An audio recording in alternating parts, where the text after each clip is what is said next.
بسم اللہ الرحمن الرحیم ایاک نعبد و ایاک نستعین۔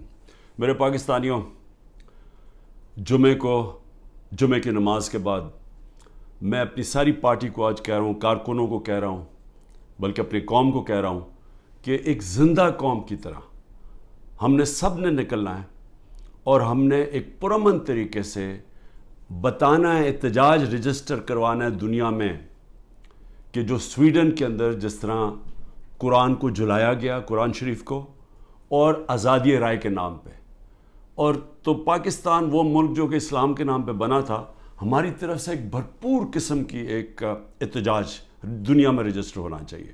اور میں پھر سے کہتا ہوں، پرامن، کوئی توڑ پھوڑ نہیں، ہمارا ملک ہے، ہم نے کوئی نقصان نہیں پہنچانا، ہم نے صرف ایک پیغام دینا ہے۔ تو میں نے اپنی ساری پارٹی کو، کارکنوں کو، سب نے آپ نے نکلنا ہے جمعے کے بعد اور احتجاج رجسٹر کروانا ہے۔ اس کے بعد گلگت بلتستان، میں آپ کو جتنے بھی میں نے چیف منسٹر دیکھے ہیں، جو خالد خورشید گلگت بلتستان کا چیف منسٹر، میں نے ایک اس طرح کا آدمی، اہلیت بھی رکھنے والا، ایماندار، آج کل کے حالات میں ایک ایماندار آدمی ڈھونڈنا، نظریاتی آدمی، جو ایک نظریہ پاکستان، جو کہ ہم ایک آزاد ملک چاہتے تھے، حقیقی آزادی، نظریاتی آدمی، اس کو گرا دیا گیا۔ اور اب کوشش یہ ہے کہ جس طرح پچھلے اپریل میں ہماری گورنمنٹ گرائی گئی، انہی لوگوں نے پھر اس کے بعد پنجاب کی گورنمنٹ گرائی، لیکن قوم نے پنجاب کی گورنمنٹ کو وہ الیکشن کے اندر 16 جولائی کو پھر جتا دیا، ہم پھر واپس آ گئے، پھر کوشش کی گرانے کی، جبکہ ہم نے 186 ووٹ لے کے ایک ووٹ سے اپنی گورنمنٹ بچائی پنجاب کی، اور اس کے بعد ہم الیکشنز میں نے اناؤنس کیے آئین کے مطابق۔ وہ اور بات ہے کہ یہاں آئین کے اوپر تو اب کوئی قانون تو ہے ہی نہیں، جنگل کا قانون ہے آج پاکستان میں، طاقتور نے فیصلہ کیا الیکشن نہیں ہوگا، تو سپریم کورٹ کے آرڈر کے باوجود الیکشن نہیں ہوا۔ لیکن اس کے بعد آزاد کشمیر کی گورنمنٹ گرائی گئی، اور وہ اس کے منہ سے ہی نکل گیا، جو پی ایم ایل این کے جو پارلیمنٹری لیڈر، وہ فاروق نے تو کہہ ہی دیا کہ جی یہ کون ہے اس کے پیچھے۔ اور اب گلگت بلتستان کی باری آ گئی تھی کہ بس وہاں تحریک انصاف کی حکومت کسی طرح گرائی جائے، لیکن نقصان کس کو ہوگا اگر یہ گرا دیں؟ اور وہ بھی اب پوری کوشش ہے کہ وہ پیسہ پوسا چلے گا، ڈرائیں گے، دھمکائیں گے، اٹھا کے لے جائیں گے۔ کیونکہ دیکھیں، جب آپ ایک معاشرے سے جب اخلاقیات ہی ختم ہو جائیں، جب مورل ویلیوز ختم ہو جائیں، جب انصاف ہی ختم ہو جائے، تو پھر آپ کچھ بھی کر سکتے ہیں۔ جو طاقتور ہے پھر وہ جو مرضی چاہے کرے، تو وہ اس کو جنگل کا قانون کہتے ہیں۔ تو میرے پاکستانیوں، میں یہ بار بار کیوں آپ کو لیکچر دیتا ہوں؟ کیونکہ مجھے خوف ہے اپنے ملک کا، میں خوف زدہ ہوں کہ ہم اب وہ جس طرف یہ لے کے جا رہے ہیں ہمیں، وہاں تو آگے اندھیرا ہی اندھیرا ہے، اور ایک بڑی خواب ہے پاکستان، ہے، ابھی بھی ہے، جس کے نام پہ جب یہ جو ملک بنا تھا، یہ بہت بڑی سوچ تھی اس کے پیچھے۔ علامہ اقبال جیسا ذہن تھا، جنہوں نے ایک تصور دیا تھا، ایک خواب دکھائی تھی ہمیں، اور پھر قائد اعظم جیسے لیڈر تھے۔ اور قائد اعظم کی کیا سب سے بڑی کیا کوالٹی تھی ان کے دشمن بھی کہتے تھے کہ قائد اعظم ایک سچا، ایک صادق اور امین انسان ہے، اور ایک کانسٹیٹیوشنسٹ ہے، قانون پہ چلنے والا ہے۔ اور وہ پاکستان کو آج وہاں کھڑا کر دیا ہے کہ یہاں نہ کوئی قانون، نہ کوئی آئین، نہ کوئی اخلاقیات، نہ کوئی ایتھکس، نہ کوئی مورل ویلیوز، نہ کوئی ہمارے دین کی کوئی فکر ہے کہ یہ ایک اسلام کس طرح کی جو سیرت نبی جس سے ہمارا سارا ویلیو سسٹم آتا ہے، کوئی کسی کی پرواہ نہیں ہے۔ بس ایک آبجیکٹو ہے، بس کہ کسی طرح عمران خان کا راستہ روکنا ہے، اور کیونکہ عمران خان کی سب سے بڑی پارٹی ہے تو اس لیے اس پارٹی کو بھی ختم کرنا ہے۔ تو اس کے لیے پھر یہ گلگت بلتستان میں واردات ہو رہی ہے، اور یہ اتنا بڑا ظلم اس لیے میں کہہ رہا ہوں کیونکہ میرے خیال میں خالد خورشید جو چیف منسٹر، میں یہ سمجھتا ہوں کہ یہ جو گلگت بلتستان کے لیے کر سکتے تھے، ابھی تک میں نے کوئی اور اس کی قابلیت کا انسان گلگت بلتستان پہ تو نہیں، میں سمجھتا ہوں کہ کہیں بھی پاکستان میں چیف منسٹر ہوتے، یہ آؤٹسٹینڈنگ انسان ہے۔ دوسری چیز کہ دیکھیں، میں اپنی قوم کو یہ کہنا چاہتا ہوں کہ دیکھیں، قومیں چلتی کس چیز پہ ہیں؟ ایک انسانی معاشرہ، پھر سے میں آپ کو بتاتا ہوں، جانوروں اور انسانی معاشرے میں فرق ہی ایک چیز ہے، انصاف۔ کیوں اتنا ہمارے دین میں انصاف کے اوپر زور دے؟ کیوں اللہ نے انصاف کہا ہے؟ کیوں سارے پیغمبروں کو کہا کہ ایک ہی پیغام لے کے جاؤ کہ انصاف قائم کرو اللہ کی زمین پہ؟ سارے پیغمبروں کو کیوں نبی صلی اللہ علیہ وسلم نے کہا کہ میری بیٹی بھی اگر جرم کرے گی اس کو سزا ملے گی؟ قانون کے اوپر کوئی نہیں ہے۔ کیسے حضرت علی رضی اللہ تعالیٰ، ایک قاضی ان کے خلاف فیصلہ کر دیتا ہے، یہودی شہری کے لیے فیصلہ کر دیتا ان کے خلاف، کہ وہ سوچیں وہ کیا انصاف کے پیمانے تھے۔ حضرت عمر اپنے بیٹے کو سزا دے دیتے ہیں، اس کو کوڑے مرواتے ہیں، سزا دلواتے ہیں اس کو، کیونکہ قانون توڑتا ہے۔ اور کیوں جب وہ پرشین ایمپائر کا جب ایمبیسڈر کو بھیجتا ہے ان کا کہ پتہ تو چلو یہ کون ہے مسلمان، اور وہ جب جاتا ہے حضرت عمر کو ڈھونڈنے کے لیے تو وہ دروازے پہ جاتا ہے، وہ کہتے جی، وہ جب ان کے عام سا دروازہ ہوتا ہے، وہ کہتے جی وہ دیکھیں درخت کے نیچے سوئے ہوئے ہیں۔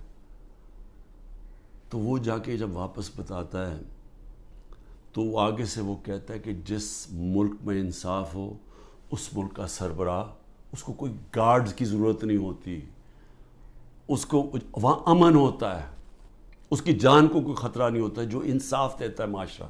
اسی پہ چرچل، وسٹن چرچل جب تباہ ہو رہا تھا برطانیہ، ہٹلر کی فورسز کھڑی ہوئی تھی بارڈر فرانس میں، تو وہ جب لوگ پوچھتے ہیں کہ ہم بچ جائیں گے، اس نے کہا عدالتیں انصاف دے رہی ہیں تو ہم بچ جائیں گے۔ یعنی قوموں کی جو بنیاد رکھی جاتی ہے وہ اخلاقیات کے اوپر۔ انصاف، جب ایک معاشرے میں انصاف ہوتا ہے، ان کے اخلاقی معیار ہوتے ہیں، قانون کے نیچے سب ایک برابر ہو جاتے ہیں، وہ معاشرے آزاد ہو جاتے ہیں، اور آزاد معاشرے ہی ترقی کرتے ہیں۔ آپ کیوں اللہ نے جو اپنی آزادی کے لیے جو اپنی جان دیتا ہے، کیوں اللہ نے اسے شہادت کا رتبہ دیا ہے؟ اب سوچیں کہ اللہ نے پیغمبروں کے بعد شہید کا رتبہ دیا ہے کہ جو آزادی کے لیے اپنے لیے جان دیتا ہے۔ کیوں اتنا بڑا رتبہ ہے؟ کیونکہ اللہ بہتر جانتا ہے کہ صرف آزاد معاشرے ہی اوپر جا سکتے ہیں، صرف وہی معاشروں کا عروج ہوتا ہے۔ آپ ذرا امریکہ کے وار آف انڈیپینڈنس دیکھیں، جو انہوں نے انگریزوں کے خلاف اپنے آپ کو آزاد کیا تھا، وہ میرے خیال میں 58 لوگ تھے جنہوں نے فریڈم ڈیکلریشن سائن کیا تھا۔ ان کی زندگیاں دیکھیں، ایک ایک نے کیا آزادی کے لیے کیا کیا برداشت کیا، ان میں سے کتنوں کو قتل کیا گیا، تشدد کیا گیا، ایک ایک کا دیکھیں، ان کے کاروبار تباہ ہو گئے، انہوں نے کتنی قربانیاں دی اپنی آزادی کے لیے، اور وہی امریکہ پھر دنیا کی سپر پاور بنا کیونکہ آزاد تھا۔ غلاموں کی کوئی مستقبل نہیں ہوتا۔ تو میری قوم، میری غور سے بات سن لیں، جو یہ کر رہے ہیں اس وقت، جن لوگوں کو نہ کوئی تاریخ کا پتہ ہے، سب سے بڑی بات یہ کہ ان کو تو ہمارے دین کے اصولوں کا ہی نہیں پتہ۔ جو وہ لوگوں سے ظلم کر رہے ہیں، کبھی ظالم انسان مسلمان ہو ہی نہیں سکتا، کیونکہ جو ظلم ہے، ہمارے قرآن کے اندر لکھا ہوا ہے کہ ظلم برداشت کرنے سے بہتر ہے مر جاؤ۔ غلامی، یعنی غلامی ہمیں آزاد کرنے کے لیے لا الہ الا اللہ آیا تھا، نہیں ہے کوئی خدا سوائے اللہ کے، ہم انسان کو غیرت دینے کے لیے آیا تھا۔ اور جہاں بدترین انسان کو انسان کی غلامی کروائی جا رہی ہے، کوئی قانون نہیں ہے، ڈنڈے مار رہے ہیں، جیلوں میں بھرا ہوا ہے، تشدد کر رہے ہیں، گھر توڑ رہے ہیں لوگوں کے، گھروں کے اندر گھستے ہیں، نہ عورتوں کی پرواہ کرتے ہیں، بچے اٹھا کے لے جاتے ہیں۔ عامر مغل کے 5 بچے، 4 چھوٹے بچے اٹھا کے لے گئے۔ ایک ہمارا کارکن تھا، وہ نہیں تھا تو اس کے بچے اٹھا کے لے گئے، کسی کی بہنیں اٹھا کے لے گئے، ہمارا ایک کارکن کا بہن اور اس کے بھائی اٹھا کے لے گئے، کیونکہ وہ ٹکٹ ہولڈر نہیں تھا گھر پہ۔ گھر توڑ دیتے ہیں, گھر لوٹتے ہیں, پولیس گھر لوٹ رہی ہے. اور تو لوگوں کو چھوڑو, ایکس پرائم منسٹر پارٹی کے ہیڈ کے یہاں 40 لوگوں نے دروازہ توڑ کے آئے اور سارا گھر جو چیزیں ملی لوٹی اور لوگوں کو مارا, پکڑ کے لے گئے. وہ بیچارے خنسامے کو لے گئے, وہ جو مالی تھا اس کو اٹھا کے لے گئے, ان کو جس طرح جیل میں رکھا. میری بہن کے میں بتایا ہوا کہ خنسامے کو اٹھا کے لے گئے. وہ کہتا جی آدھا وقت آدھے ہم کھڑے ہوتے تھے کیونکہ سارے ایک وقت پہ لیٹ نہیں سکتے تھے. وہ ایسے اوپر سے گرمی لیتا, اس کو بیماری ہوگی وہاں, تو اس کی پہلے تو ریزسٹنس ختم ہوگی, کھانا بھی نہ دے صحیح طرح. وہ ابھی تک وینٹیلیٹر کے اوپر پڑا ہوا ہے. ایک غریب آدمی جس کے اپنی زندگی کی جنگ لڑ رہا ہے. عورتوں کو پکڑا ہوا ہے جو عورتوں سے کر رہے ہیں. ڈاکٹر یاسمین دیکھیں, ان کی عمر دیکھیں, کوئی نہیں دیکھ رہے, نہ عمر دیکھ رہے, نہ کچھ دیکھ رہے. اور ان کا جرم کیا ہے؟ صرف جرم ایک ہے کہ عمران خان کو ختم کرنا ہے. اپروور بنا رہے ہیں, لوگوں کو پکڑ رہے ہیں. جی اچھا جی آپ صرف یہ کہہ دیں کہ عمران خان نے کروایا ہے. اعظم خان کو اٹھا کے لے گئے پرنسپل سیکرٹری کو اٹھا کے لے گئے, پتہ نہیں کہ 3 ہفتے سے وہ غائب ہے.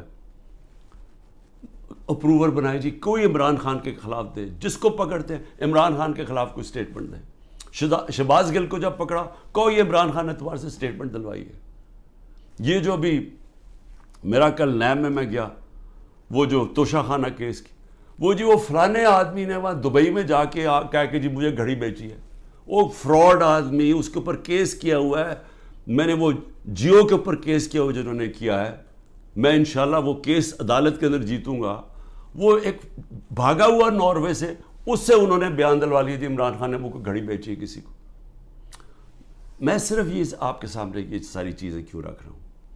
میں یہ رکھ رہا ہوں کہ اس طرح کوئی دنیا کا مذہب معاشرہ نہیں چل سکتا, بچ نہیں سکتا.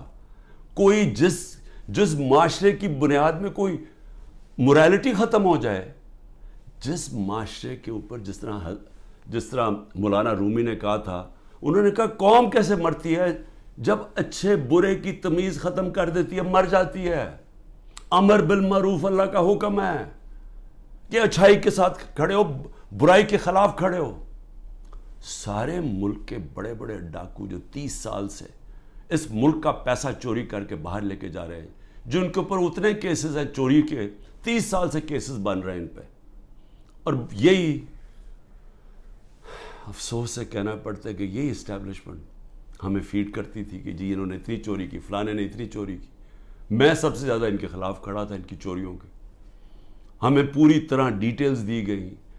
جنرل امجد نے مجھے بتایا, جب پہلے نیب کے چیف تھے, انہوں نے باقاعدہ بتایا ان کی پراپرٹیز کتنی باہر ہیں. جنرل مشرف کے دور میں پبلش کی گئی کہ کتنی زیادہ پراپرٹیز ہیں نواز شریف کی اور آصف زرداری کی ملک سے باہر. اس کے بعد وہ ان کو NRO دے دیتے ہیں, وہ پھر لوٹتے ہیں, پھر ان کے اوپر کیسز بنتے ہیں, اور وہ پھر آ کے جناب جنرل باجوہ صاحب ان کو پھر معاف کر دیتے ہیں, پھر وہ NRO مل جاتا ہے ان کو, وہ پھر اوپر اور اب پلان بن رہا ہے کہ مزید آگے ان کو بٹھایا جائے.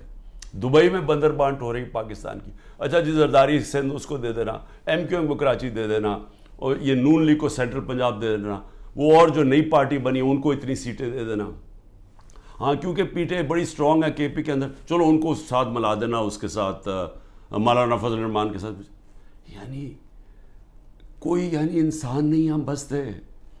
یہاں 250 ملین کی آبادی ہے, 25 کروڑ کی. ہماری کوئی حیثیت نہیں ہے. ہمارا بندر بانٹ ہو رہا ہے جی, یہ ہوگا کہ اب یہ وہ گدیں بیٹھی ہوئی ہیں نوچنے کے لیے, پیسے باہر پڑے ہیں, جائیدادیں باہر ہیں, بینک بیلنس باہر ہیں, میٹنگز باہر ہیں, ان کی علاج باہر ہے, شاپنگ باہر ہے, لیکن وہ پاکستان کے فیصلے کر رہے ہیں جی سب بیٹھ کے. تو میں اپنے پاکستانیوں آپ کو کہنا چاہتا ہوں, دیکھیں اپنا ایمان مضبوط کریں, لا الہ الا اللہ کا مطلب سمجھیں, اپنا مقام سمجھیں. آپ واحد دنیا کی وہ قوم ہے جو بنی تھی, ملک بنا تھا اسلام کے نام پہ. اسلام کے جو اصول ہیں ان کے اوپر خدا کا واسطہ کھڑے ہوں. میں کیوں اکیلا, ساری جماعتیں ایک طرف ہیں, اسٹیبلشمنٹ ایک طرف ہے. مجھے کہتے ہیں, میرے دوست کہتے ہیں باہر بیٹھے ہوئے, خدا کے واسطے عمران خان باہر آ جاؤ, یہ تمہیں مار دیں گے, یہ تمہیں چھوڑیں گے نہیں, یہ تمہیں سارے تمہارے خلاف ہیں, تم اکیلے ہو. تمہاری ساری پارٹی انہوں نے اندر کر دی، ملک سے باہر چلے جاؤ. سارے میرے خیر خواہ جو باہر میری بڑی ٹائم باہر گزرا ہے، میں ان کو سوال میں کیوں کھڑا ہوں اکیلا آدمی؟ ذرا آپ قوم کے سامنے رکھ رہا ہوں، میں کیوں کھڑا ہوں؟ کیونکہ میرا اللہ پہ ایمان ہے. میں سمجھتا ہوں کہ اللہ کے سوا کوئی خدا نہیں ہے. میں مانتا ہوں کہ زندگی اور موت اس کے ہاتھ میں ہے. میں مانتا ہوں کہ اللہ کے علاوہ کوئی مجھے ذلیل نہیں کر سکتا. میرے اعمال مجھے ذلیل کریں گے اور اللہ کی اجازت سے. نہ ہی مجھے کوئی عزت دے سکتا ہے اللہ کے علاوہ. اور میری رزق کوئی نہیں لے سکتا، جو اس نے لکھی ہوئی ہے اتنی ہونی ہے. میرا ہے کہ میں حلال سے کماؤں یا حرام سے کرواؤں. میں کیوں نہیں ملک سے باہر جا رہا؟ کیوں میرے اوپر آپ کو پتا ہے کہ اب 6 اور FIR آج کاٹ دی ہیں. 170 پہلے کراس کر گیا تھا، اب 6 اور 180 کے قریب پہنچ گیا ہوں میں. ہر وقت نہیں FIR آ جاتی ہے.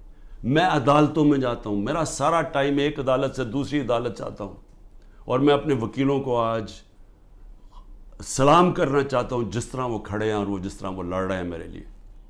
لیکن میں لڑتا رہوں گا، لیکن مجھے پتہ انہوں نے جیل میں ڈالنا ہے. وہ ہو ہی نہیں سکتا کہ میں سارے کیسز کون کبھی سنا ہے کسی ملک کی تاریخ میں کہ 180 کیس ایک آدمی پہ کر دیے جائیں 6 مہینے کے اندر؟ کبھی سنا ہے؟ کوئی دنیا کے اندر اس کی کوئی مثال ہے؟ کوئی مثال ہے کہ ایک دن میں 15 کرمنل کیس ہو جائیں؟ کوئی ہارڈنڈ کرمنل نے بھی کبھی ایک ہی دن میں 15 وارداتیں کی ہیں. لیکن ان کو کوئی شرم بھی نہیں ہے کہ یہ جو جھوٹے کیسز ان کو شرم بھی نہیں آ رہی. ملٹری کورٹس بنیں گے جی، کیونکہ یہ عدالتی جج یہ ٹھیک نہیں ہے تو اب ملٹری کورٹس میں اس کو فیصلہ کرو. میں تیار ہوں، میں ملٹری کورٹس کے سامنے تیار ہوں. اللہ کرے مجھے موقع دے، میں کھڑا ہو کے قوم کے سامنے اپنا دفاع، کوئی وکیل نہیں رکھوں گا، خود بتاؤں گا کہ میرے سے کس نے کس طرح کی اپنی ذاتیات کے لیے میرے سے جو کیا، ملک سے غداری کی. میرے سے کیا کرنا ہے؟ مجھے تو اللہ سب کچھ دے بیٹھا ہے.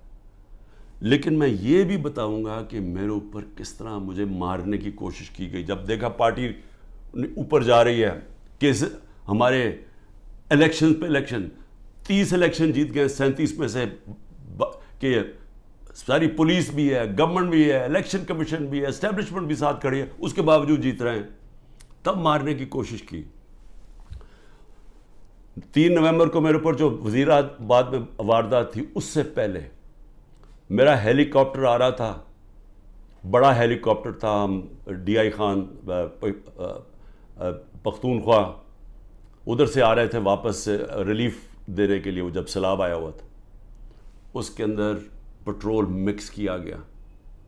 وہ ہیلی کاپٹر بچتے بچتے بچتے، وہاں سارا پہاڑی علاقے میں وہ بڑا ہیلی کاپٹر تھا، لینڈ ہی نہیں کر سکتا تھا. وہ اللہ کا کرم ہے کہ وہ بچتے بچتے ایک جو بھی پہلی جگہ ملی اس کے آ کے اس نے پوٹوار اتر گیا. پھر ایک آدمی انہوں نے جو پختونخوا کے اندر ان کی محمود خان نے پکڑا، ایک آدمی جیل میں ڈالا جس کو اوپر مجھے قتل کرنا تھا. پھر محمود خان نے بتایا سوابی کے اندر میرا ہیلی کاپٹر جلسے کے لیے لینڈ کر رہا تھا، وہاں راکٹ لانچر لے کے آدمی کھڑا تھا، بال بچ کے وہاں وہ نہیں ہوا. پھر 3 نومبر ہوا. 3 نومبر کے بعد پھر مجھے قتل کرنے کی کب کوشش کی گئی؟ 18 مارچ کو. کدھر کوشش کی گئی؟ جوڈیشل کمپلیکس میں. جوڈیشل کمپلیکس میں کیا پلان بنایا ہوا تھا کہ جوڈیشل کمپلیکس کے اندر سلوار قمیض کے اندر لوگوں کو بھیجا ہوا تھا. سارا نامعلوم افراد نے ٹیک اوور کیا ہوا تھا. اور یہ ذرا آپ دیکھیں کہ یہ ذرا ویڈیو دیکھیں.